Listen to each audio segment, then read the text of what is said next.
Together, we can achieve this.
Hello and welcome. This is the Midday News.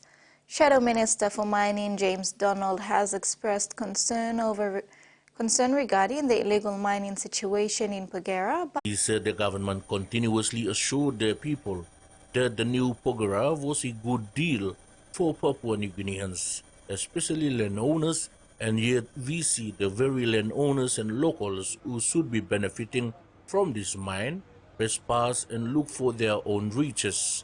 He said the 6-month call-out will cost millions of kines to fund logistics for the security personnel deployed to Porgera through plane tickets, ayakas, accommodation and allowances. Donald emphasized that the government is readily prepared to draw down millions of kines to send armed soldiers to protect the mine, which may possibly lead to an increase in tensions with the locals, but when it comes to allocating millions of kines to build schools, health centers, and basic services, it becomes very difficult. He said the security call-out is only a band-aid solution and another reactionary measures, but after the 6 months expires and millions of kines are used, the locals will go back to illegal mining. Therefore, the Shadow Minister for Mining is calling on the government to not only think of a security operation as the only solution, but assess what the immediate needs of the people are and fund these socially beneficial projects to stimulate the local economy. Freddie Moe, TVWAN News. Deputy Prime Minister and Minister for Immigration and Border Security John Rosso has reminded the successful applicants for Papua New Guinea citizenship. He says citizenship is a privilege that provides them with rights and comes with responsibilities. He said anyone fortunate to be granted PNG citizenship from the various pathways available should respect the country's laws and continue to contribute meaningfully to the country. Russell made these remarks when confirming 40 applications for PNG citizenship that were endorsed in March 2024. He said 11 applications were deliberated on by the Citizenship Advisory Committee in December 2023 and 44 in February 2024, for a total of 55 applications from the NCD and 21 applicants from Lae, Marabe Province. Prime Minister James Marape has pledged a decisive action to address the critical issues surrounding the government's payroll system, which have led to significant unrest, including the January 10 events, and adversely affected the salaries of PNG Defence Forces soldiers. Marape disclosed that ongoing investigations into the January 10 unrest are nearing conclusion, with a firm commitment that those found culpable will face stringent consequences. The recent payroll system failures affecting the PNG Defence Force personnel's remuneration has asked Prime Minister James Marape to direct an investigation into the discrepancies. In a statement, PM Marape says the government administration is keenly focused on identifying the root causes of these issues, ensuring those responsible are held accountable to the fullest extent under Papua New Guinea's legal framework, including potential suspension or termination from government employment. He also emphasized the serious implications of the payroll system issues that incited the January 10 unrest in Port Moresby, spreading unease across the nation and endangering lives. Acknowledging the severity of the payroll discrepancies affecting Defence Force personnel's wages, he stressed the importance of resolving these matters promptly, citing national security concerns. Echoing the Prime Minister's sentiments, Deputy Prime Minister John Rosso highlighted the necessity of holding accountable those at fault for the payroll system's failures. The responsibility to scrutinize the matter further has been delegated to Chief Secretary to Government Ivan Pomaleu, collaborating with relevant departments and agencies to ensure such failures are rectified and prevented in the future. Freddie Mo, TVWAN News. A grade 6 class comprising of 25 students of Sugeri Primary School had an exchange learning session with grade 10 students of Nagakutsu Primary School City in Japan on 1st March 2024.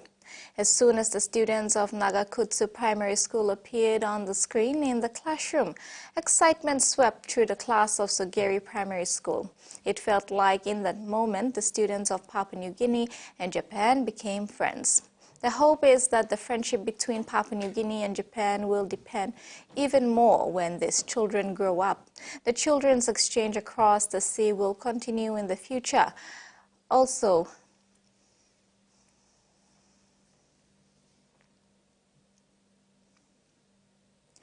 Northern Australian shires are calling for a greater military presence in the region after the third boat arrival in the Kimberley in 5 months. There are concerns people smugglers are targeting the region as part of a new route into Australia.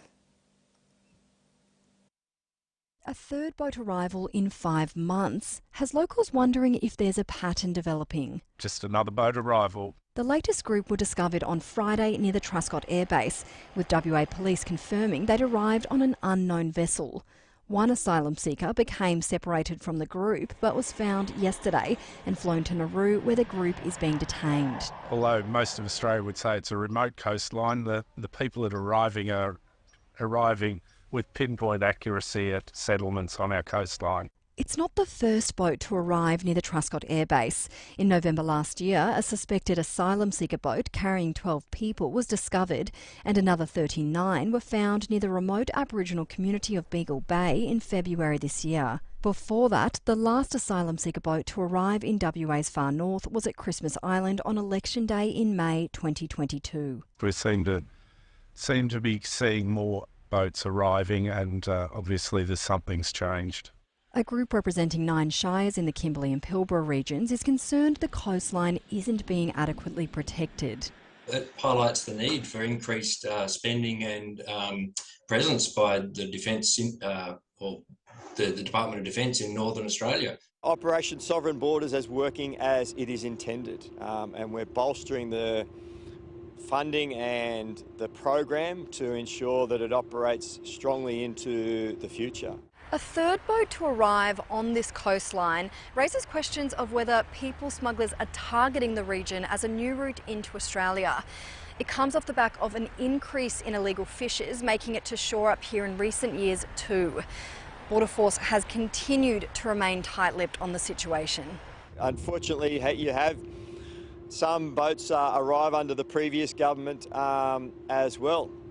The majority are turned back. I think it all adds up to we're a very remote, isolated community and probably don't get the resources and attention that we might think we deserve. Attention is now squarely on the remote coastline for any more potential arrivals. 120 students from the Lay School's Rugby League are pioneers of the PNG NRL bid junior development as part of the PNG 18-team NRL bid. The participating age categories are under 15, 17, 19 boys and open girls. PNG NRL bid junior development program manager in Lay, Charlie Tikaro, congratulated these selected students who turned up at the Lay Secondary School on Monday, receiving PNG NRL bid merchandise witnessed by parents and guardians. they signed off on necessary documents as requirements to participate in the Junior Elite Development Program. Lay, like other regional centers, follows suit from NCD schools initiating the program last year. Tikaro highlighted that most importantly is when parents partake with the selected students and get to know the program better and where they can fit in as parents. Lay PNG NRL Bid Junior Development Coach Dennis Mials reminded the selected students that their dream journey begins now. He says it will take more than just rugby league, as the concept drives the message of discipline. The training program for the selected students begins this week in preparation for the National Junior Championship in Goroka later in the year. Susan Oriape, TVWAN Sports. The Fiji football community will soon be enjoying the benefits of another major FIFA funding boost as football's governing body rolls out the third stage of its FIFA Forward program, creating new facilities, including a new boutique stadium in Lomo enhances local expertise, support local competitions, and enables Fijian teams to compete on the international stage. The Fiji Football Association and each of the other 211 football associations have been allocated up to $8 million after the FIFA Council last month unanimously approved the Annual Report 2023, confirming a $2.25 billion investment of FIFA Forward 3.0 for the 2023-2026 cycle. The allocation of $8 million to the FFA, around $5 million will be used in operations to run local and international competitions, and $3 million special projects in the next 4 years. In Fiji, the first 2 cycles of FIFA Forward were used to create the Labasa Academy, with state-of-the-art facilities. Included in this development is the construction of 2 beach soccer courts in Ba and Labasa academies. FIFA Development Officer David Firisua, responsible for the Oceania region, says the next round of FIFA Forward funding will be used to further expand the Labasa project by creating new football pitches, an international-size all-weather football ground and a reserve training pitch. The facilities are vital for the development of football in the region, but are also a wonderful asset for the wider community, says Firisua. Susan Oriape, TV1 Sports. And that ends the news update. Join us for more at 6 p.m. Bye now.